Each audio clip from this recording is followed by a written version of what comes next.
Hola a todos, muy buen día. Quiero, en primer lugar, agradecer a Horacio Ferreira, que es quien me extendió la invitación y quien estuvo empujando, haciendo que esto suceda. Agradecer al intendente Martín por también generar este tipo de espacios para que los municipios discutan y puedan hablar más de educación. Y a todo el equipo de Horacio por generar este encuentro, por invitarnos, por traer distintas miradas y que tengamos este momento para repensar lo que estamos haciendo y sobre todo lo que queremos que suceda. La invitación conmigo es muy particular porque es a presentarles algunas de las ideas de tareas pendientes, que es el libro que acabamos de editar junto al equipo de la Fundación, donde compartimos cuáles son esas tareas pendientes que tenemos en el sistema educativo y que muchas de ellas fueron pensadas, fueron desarrolladas y no terminaron de implementarse como hubiéramos querido. Este proyecto de tareas pendientes, que son aciertos y aprendizajes de ministros, de exministros de educación de todo el mundo, es un proyecto que surge en la pandemia. A las pocas semanas de iniciar la pandemia, entendimos que, si bien no sabíamos cuánto iba a durar, teníamos por delante una gran oportunidad. Una oportunidad de transformar, una oportunidad de hacer las cosas distinto. La pandemia durara un mes o durara un año, iba a significar una oportunidad para el sistema educativo, porque había que hacer las cosas distinto. En ese marco, surgió esta pregunta de cuáles son las tareas pendientes. Con el equipo de la Fundación trabajamos mucho con exministros para reflexionar sobre su propia actividad, sobre sus aprendizajes, sobre lo que ellos hacen.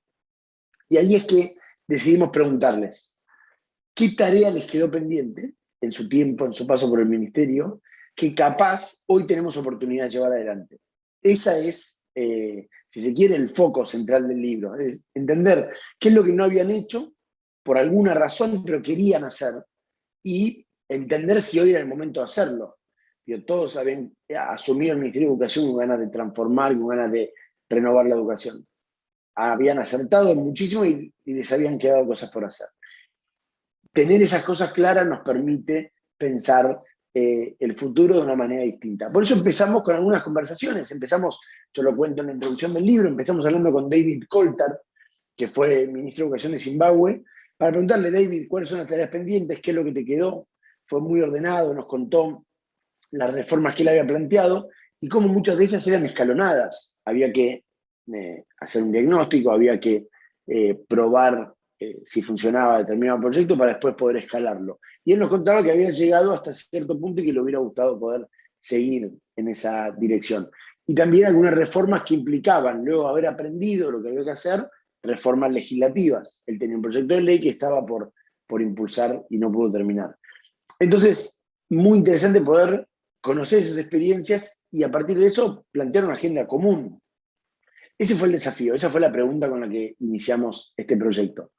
Y la verdad es que entrevista tras entrevista nos fuimos entusiasmando. Llegamos a 31, cuando llegamos a la 20 quisimos frenar porque ya era suficiente material, pero entrevistar a los 6 ministros era tan bueno como aprendizaje, como experiencia, como oportunidad, que seguimos. Y yo asumo la responsabilidad de haber dicho, bueno, uno más, dos más, tres, y llegar a 31, donde a la fuerza me frenaron porque ya no podíamos seguir estirando. Y, y eso es lo que hoy compartimos con ustedes. En el libro van a encontrar 31 experiencias, 31 entrevistas, historias muy distintas. No siguen un formato uniforme, sino que en cada uno fuimos conversando, aprendiendo, repreguntando sobre lo que ellos compartían. Con lo cual son distintas formas de entrar y conocer a estos países representados y su cultura educativa, su sistema y sus reformas pendientes. El libro, después de esas 31 exposiciones o compartidas, tiene unas conclusiones, que es lo que junto al equipo identificamos como los puntos más sobresalientes, los puntos comunes de estas 31 entrevistas. Lo más interesante está en las entrevistas, pero nosotros nos tomamos el atrevimiento de hacer esta pequeña síntesis. Y antes de comentar algo de esta síntesis, que es lo que quería traer hoy para ustedes, quiero hacer dos menciones especiales. Lo primero es agradecerle a los ministros, a los 6 ministros que nos dieron su tiempo. sin sus entrevistas no habría libro, no habría ningún material para trabajar. Y la verdad es que fueron muy generosos, no solo en el tiempo, sino en la profundidad de lo compartido. Ninguno tuvo ningún problema de compartir las fallas, los errores, lo que no había salido, y permitirnos construir desde ahí. Entonces, valorar mucho su generosidad. Y lo segundo, y que para mí es importante también en el trabajo de este libro, es revalorizar su responsabilidad, yo digo su coraje. Digo, los 31 ministros tienen distintos caminos, distintas trayectorias, algunos vienen de la política, otros vienen de la academia, con distinta formación, distintos enfoques, pero todos han asumido una tarea que es crucial para nuestros países y que requiere, yo digo, coraje. Porque asumir esta responsabilidad es estar al servicio de los demás. Lo dice muy claro Jaime Saavedra, ex ministro de Perú, que decía, la experiencia de servir a mi país a través de la educación fue de los honores más grandes que tuve en la vida. Y así lo entienden todos ellos. Todos lo asumen como una gran responsabilidad. Le preguntaba al ex ministro de México. México tiene 36 millones de alumnos. Digo, ¿cómo hace un ministro de México para irse a dormir tranquilo? Con la responsabilidad de cargar el futuro de 36 millones de personas. Y el futuro de un país, nunca solo, siempre con un equipo, pero hay una responsabilidad última. Y lo que me permite a mí, este segundo comentario, es revalorizar esa tarea y o realizar juicios con mayor cuidado. De afuera es muy fácil criticar, y lo hacemos a diario, porque además los resultados no nos gustan, siempre quisiéramos un poco más, y criticamos mucho, pero cuando uno conoce lo que han hecho, cómo lo han hecho, los equipos que han formado además, a mí al menos me permite darle una cuota extra de confianza y de revalorizar a ellos. Porque digo, han asumido enormes desafíos buscando servir a sus países, buscando el desarrollo. Y creo que en eso merece un agradecimiento, si se quiere, o honrar esa tarea de parte de todos los que estamos alrededor del sistema educativo. Así que mi homenaje a todos los ministros, exministros, con este libro, con esta tarea. Dicho eso, me meto de lleno en las conclusiones. Como les decía antes, el libro permite recorrer países, historias. Hablamos con George Werner, ex ministro de Liberia, que tuvo que enfrentar el ébola y tuvo que enfrentar cierre de escuelas. Y le preguntamos, bueno, pasaste como una prepandemia, tuviste la experiencia de la pandemia, ¿qué dirías hoy? Y yo le hacía una pregunta, ¿cuánta gente te llamó hoy para preguntarte por consejos? Y la verdad es que es poco. Entonces ahí esta idea de reflexionamos poco sobre el camino recorrido. Los ministros de educación cambian mucho y no nos tomamos el suficiente tiempo de ir a preguntarles, bueno, ¿qué aprendiste? ¿Qué salió bien? ¿Cómo construir lo que viene? Las transiciones son muy cortas y tenemos un bagaje de experiencia que no aprovechamos, que lo dejamos en el aire, que no lo concretamos para la reforma que queremos llevar adelante. Entonces, de vuelta, en la historia de ellos, en cada una de las entrevistas, uno puede conocer el país, conocer las problemáticas y muchas de las soluciones, que ojalá nos inspiren las futuras reformas. Eso es lo que queremos al hacer este trabajo, ¿no? Que esto nos permita pensar para adelante cuáles son esas reformas que queremos hacer y hacerlas. Y construir los equipos, formar a los equipos para que esas reformas sean realidad. Porque sin duda que la educación es siempre tarea pendiente que tiene que ser mejorada. Así que con eso los invito a leerlo, los invito a sumergirse en las entrevistas que son apasionantes y les comparto algunas conclusiones. En el libro compartimos 5 conclusiones y 10 aprendizajes respecto a la pandemia. Yo voy a compartir solo algunos y les dejo el resto como tarea. En primer lugar, hay un rasgo común muy presente en todas las entrevistas, que es nos tenemos que enfocar en los aprendizajes. Tenemos muchas discusiones de educación que nos distraen o nos dispersan. Discutimos mucho de infraestructura, porque es un problema real. Discutimos mucho de la carrera docente. Discutimos mucho entre los distintos actores, pero no discutimos tanto o no todas las discusiones van orientadas a la mejora del aprendizaje. Y ese tiene que ser nuestro único foco. Deberíamos plantearnos si cualquier reforma que vamos a trabajar, ¿qué tiene que ver eso con el aprendizaje de los alumnos? ¿Cómo va a mejorar? ¿De qué manera? y ver si es costo eficiente para llevarlo adelante. Pero la pregunta que tenemos que responder es cómo esto mejora el aprendizaje. Me decía Nuno Crato, el ex ministro de Portugal, que me pareció muy claro, dice, yo llegué al ministerio, había una mesa grande de intereses, del personal docente, del personal universitario, del personal no docente, distintas comisiones de trabajo, y dice, no había nadie representando a los alumnos. Y dice, yo consideré que el Ministerio de Educación, que el ministro de Educación, era el jefe del sindicato de los alumnos. Y ya así me tomé mi trabajo. Me pareció muy interesante, creo que es clara la imagen, de pensar a los ministros como los defensores del aprendizaje. Y con ellos no solos, es una tarea que pueden hacer solo si trabajan con los docentes. Y ahí, en esa mejora, tenemos que pensarnos como equipos de trabajo, no como bandos enfrentados, no como intereses enfrentados, sino como un mismo equipo trabajando por esta mejora de los aprendizajes. Con lo cual, esto es un primer titular, pregunta, idea. Bueno, lo que yo hago hoy en cualquier lugar en el que esté, no solo los ministros, sino cualquier funcionario, quienes están dentro de la escuela, las organizaciones de la sociedad civil que estamos por fuera acompañando, todos tenemos que preguntarnos qué podemos hacer para mejorar el aprendizaje. La segunda idea es respecto a la batalla cultural. Si queremos que la educación sea una prioridad, tenemos que dar una batalla cultural. Y muchos ministros mencionan esto.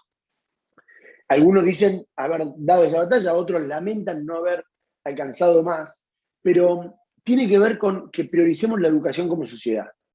Y muchos ministros lo tomaron como algo propio, aunque no es solo tarea de ellos. ¿Y qué quiere decir?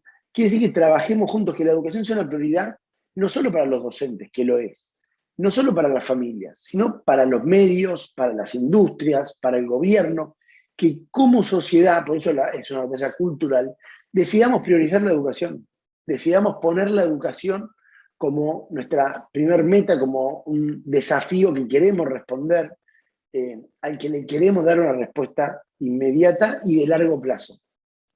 Y esa batalla cultural se juega en todos los campos, ¿no? Tiene que ver con que un gabinete de ministros priorice la educación, y ahí el ministro dará su batalla, con los medios, con el sector privado, con el sector productivo. Digo, si no hay una valorización conjunta de la educación, no vamos a salir adelante, porque la educación es una tarea de todos. Entonces, este segundo punto de la batalla cultural es interesante porque muchos ministros lo mencionan y la verdad es que nos atañe a todos, no es solo tarea de ellos. Por eso nos pareció importante resaltarlo y seguramente quienes estamos reunidos acá damos por seguro que queremos priorizarlo. Tenemos que pensar cómo, con quiénes, dónde, cómo hacemos para que, de vuelta menciono para dar un ejemplo, cómo hacemos para que los medios hablen más de educación, hablen más y mejor. Que de educación no hablemos cuando hay una paritaria o cuando se cae el techo en la escuela, sino que hablemos cuando hay logros, que hablemos cuando las cosas nos salen bien, que mostremos lo que sale bien para que otros puedan utilizarlo y que demos un mismo mensaje. Si queremos valorizar la educación, necesitamos que todos demos ese mensaje, que todos premiemos la educación, los resultados de la educación. Y ahí podemos revisar dónde estoy yo en esa batalla cultural por poner a la educación sobre la mesa de discusión, en la agenda y como una verdadera prioridad. Lo tercero que sale, que es muy interesante y que por eso lo planteamos, es el tema del gobierno de la educación, que es algo en lo que tenemos que trabajar, por eso nosotros lo consideramos una tarea pendiente. El sistema educativo, lo hemos escuchado muchas veces, es este sistema que tiene cientos de años, que no ha cambiado en los últimos años en su esquema, en su formato, hasta llegar a la pandemia. La pandemia sin duda que nos hizo cambiar.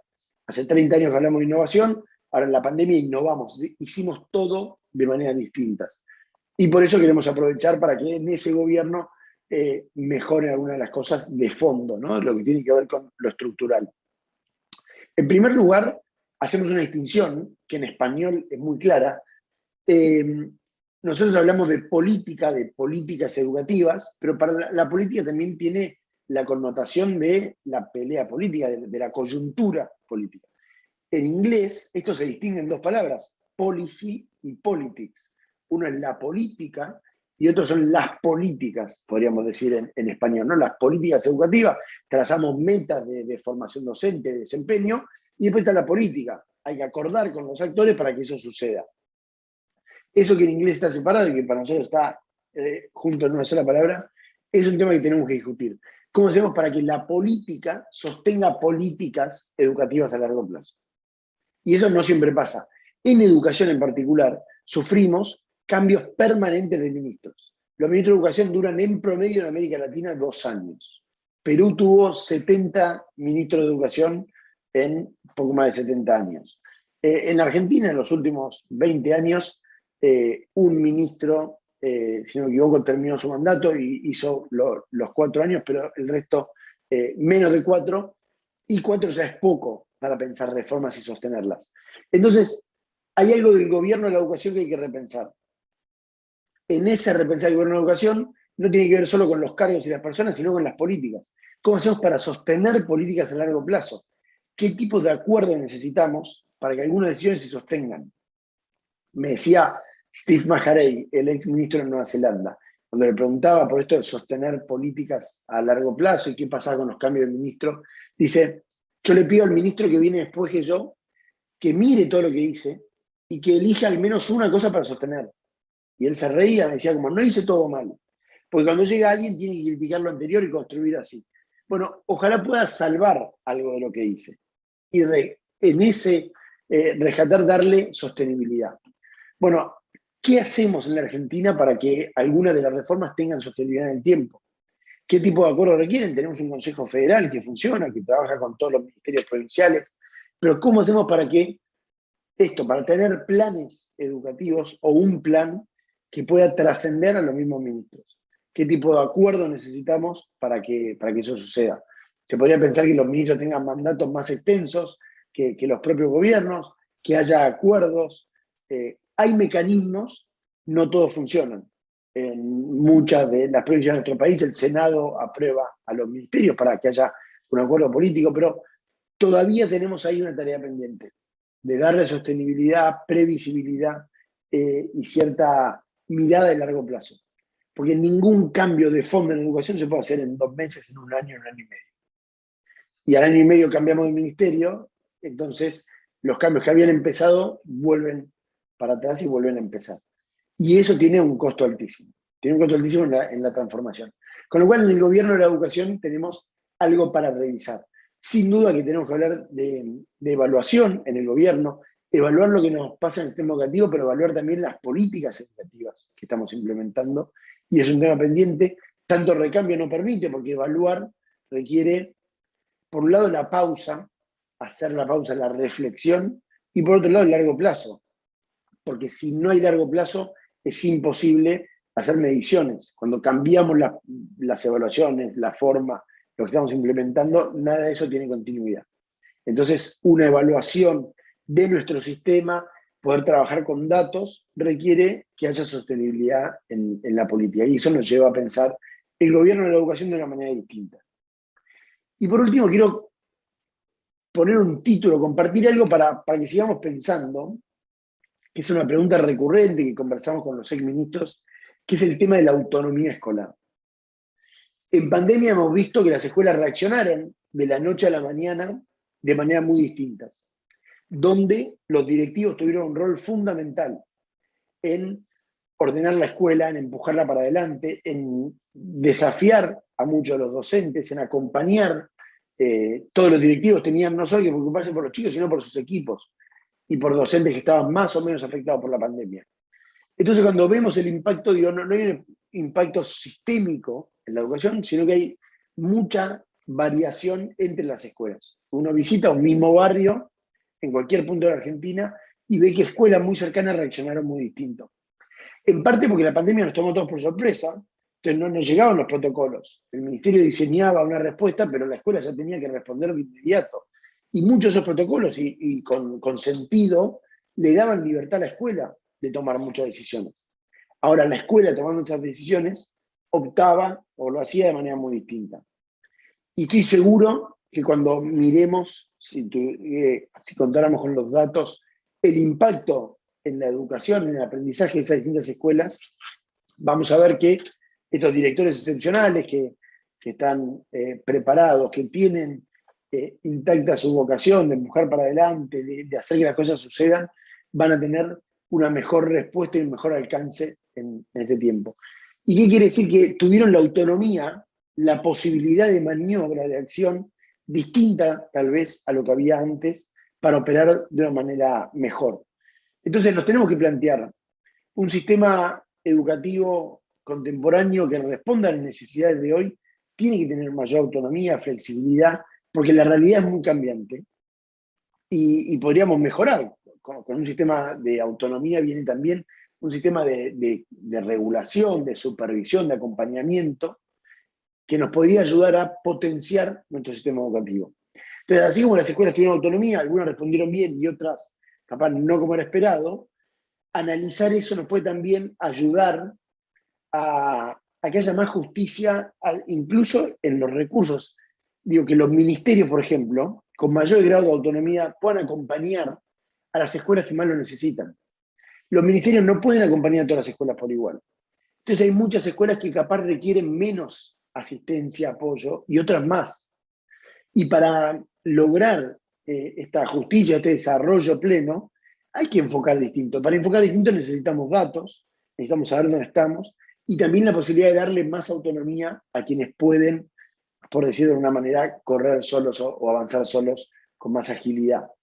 Si intentamos responder a todos por igual, vamos a estar perdiendo recursos. Vamos a estar perdiendo recursos donde no son tan necesarios y no vamos a poner lo suficiente donde sí lo son.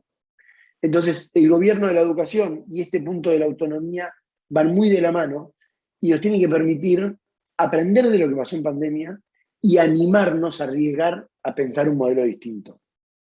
Todo esto tiene sentido si hay confianza entre los actores, que es capaz uno de los grandes pendientes que tenemos y con el que me gustaría cerrar esta conversación. Cualquier sistema, por más mejor diseñado que esté, no va a dar resultados si no hay confianza. Y déjenme decirles que tengo la suerte de poder trabajar con distintos actores, de trabajar muy cerca de los ministerios, muy cerca de los docentes, y en todos los ámbitos encuentro gente excepcional, mucha gente excepcional, haciendo su trabajo por los demás, al servicio, buscando la mejora constante, pero al mismo tiempo con enfrentamientos. Hay una desconfianza natural en nuestro sistema educativo, entre los distintos escalones, entre los distintos actores. ¿Cuán distinto sería si confiáramos? He visto ministros por la Argentina trabajar de noche, los fines de semana, dejar todo para mejorar el sistema.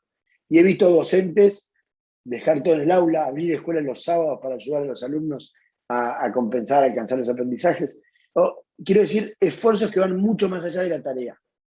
Ahora, esos mismos actores enfrentados, desconfiando, docentes que no confían en que los ministros están buscando el bien para ellos y para sus alumnos, ministros que a veces no confían en algunos docentes y no se animan a apostar.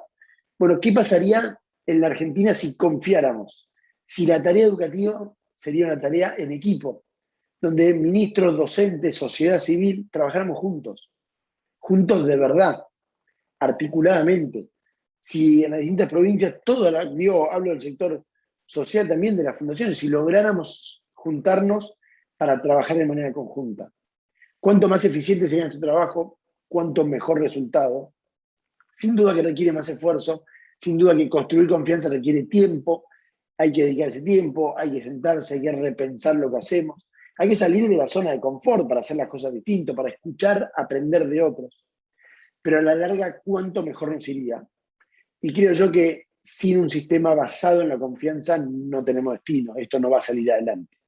Entonces, me gustaría cerrar con esta reflexión, que es, hay muchas tareas pendientes, los ministros nos han compartido con mucha generosidad, y por eso les hemos volcado en el libro, que ojalá inspire, ayude, aporte este debate, pero ojalá nos movilice más internamente a apostar, a renovar la confianza en el sistema educativo y en los actores del sistema educativo, en las familias, en los directivos, en los docentes, en los mismos alumnos.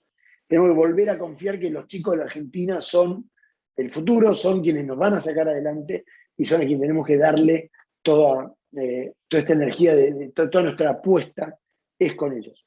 Ojalá tengamos un sistema donde cada vez confiemos más en los ministros, en los docentes y en todos los actores, y que hagamos las transformaciones pendientes juntos, como un equipo.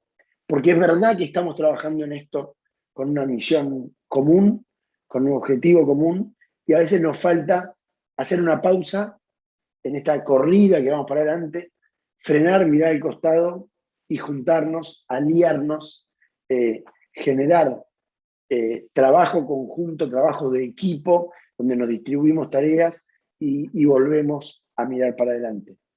Así que espero que este libro ayude a enriquecer la discusión, como decía antes, a revalorizar, y por eso agradezco a todos los que formaron parte de este proyecto, a los exministros, a gran parte del equipo que ayudó a sistematizarlo, a pensarlo, a escuchar, a volcar estos aprendizajes, y a todos los que nos acompañan hoy, que están dedicando un rato a repensar la educación. Cuando digo revalorizar también a los funcionarios, un saludo especial a Horacio, a Alicia, al resto del equipo, porque ustedes, como yo decía antes, asumieron esta responsabilidad grande de liderar la transformación educativa, de apostar por la educación y ojalá ese coraje, esa valentía redunde en una mejora para nuestros sistemas educativos que tanto lo necesitan. Así que muchísimas gracias, espero que sigamos debatiendo, que nos sigamos encontrando para que nos vaya mejor todos los días y para que sobre todo los chicos aprendan más y mejor. Muchísimas gracias.